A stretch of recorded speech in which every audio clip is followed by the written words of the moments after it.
How to change your download preference settings in the Google Play Store. This quick tutorial will show you exactly how to do it. First, open the Google Play Store on your phone. Once you're on the home screen, tap your profile picture in the top right corner.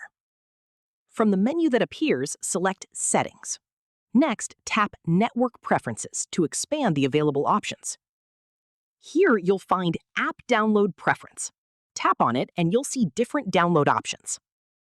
You can choose over any network if you want apps to download using either mobile data or Wi-Fi. If you prefer to save mobile data, select Over Wi-Fi Only. There's also an option to Ask Every Time, which lets you decide before each download.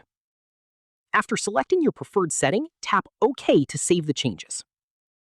While you're in Network Preferences, you can also review options like auto-update apps and autoplay videos to better manage your data usage and Play Store experience.